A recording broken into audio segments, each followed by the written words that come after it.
Economics के अपने handouts में स्पेसिफिकली इंक्लूसिव ग्रोथ की बातें करते हैं। गवर्नमेंट बजटिंग तो इजी है, inclusive growth is mostly a part of your dynamic यानी करंट अफेयर्स का पार्ट, तो आप वहां से इसको कवर करें।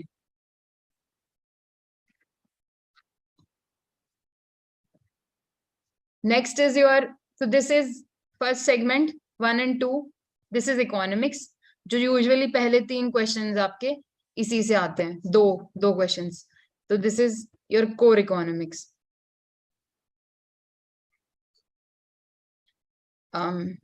give me 1 second guys, network issue।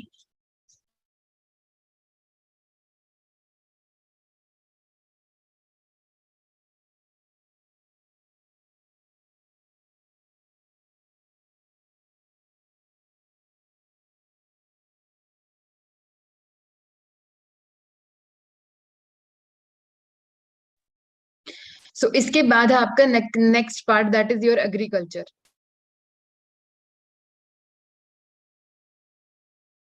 अभी एग्रीकल्चर में भी इकोनॉमिक्स से एग्रीकल्चर को इस पे मतलब सिलेबस में रिलेट कर रखा है, you can see that and you will see that.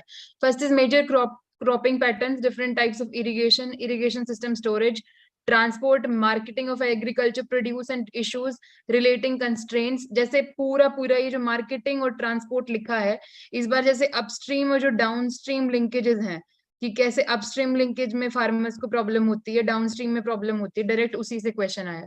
So I am just highlighting to you कि how this whole exam is intrinsically linked with the syllabus, कि हर पार्ट से क्वेश्चन इसी तरीके के, आप पिछले साल के पैटर्न्स देखिए, एक दो क्वेश्चंस हमेशा थोड़े एक्सेप्शनल होते हैं, दैट डिस्टिंग्विश द लॉट।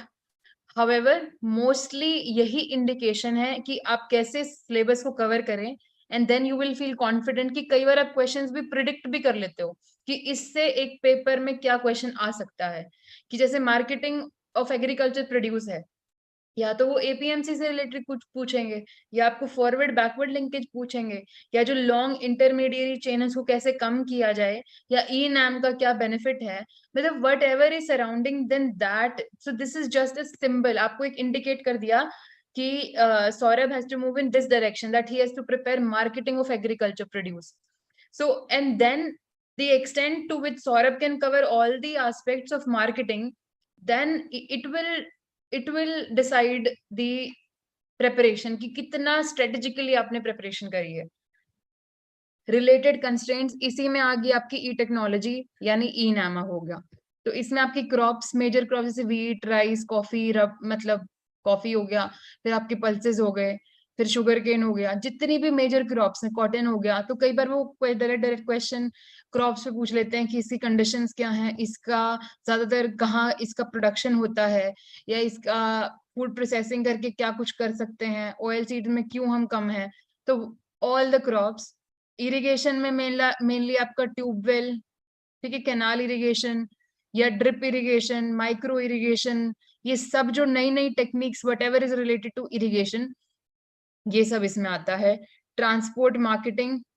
अभी और इसी का नेक्स्ट पार्ट देखिए, ये है मेनली आपका इकोनॉमिक्स से related issues related to direct and indirect farm subsidies. Mainly आपकी सीड सब्सिडी हो गई, आपकी डीजल सब्सिडी हो गई, या आपको बाद में जो क्रॉप लॉस के बाद सब्सिडीज मिलती हैं वो सब्सिडीज, मिनिमम सपोर्ट प्राइस यानी सीधा सीधा आपका एमएसपी, पीडीएस, जैसे इस बार भी आपका क्वेश्चन आया कि पीडीएस सिस्टम में क्या प्रॉब्लम्स हैं, ऑब्जेक्टिव फंक्शनिंग, लिमिटेशन, रीवैम्प कैसे किया जाए, issues of the buffer stock, food security, technology missions, economics of animal rearing.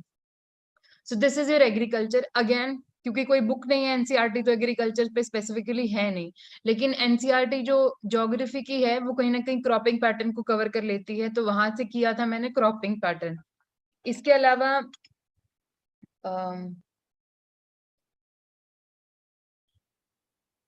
फिर जो आपका जो इरिगेशन वाला पार्ट है, या जो भी इसका वो पार्ट बच गया जो किसी एनसीईआरटी या इसमें नहीं है, उसको आप कहाँ से करेंगे।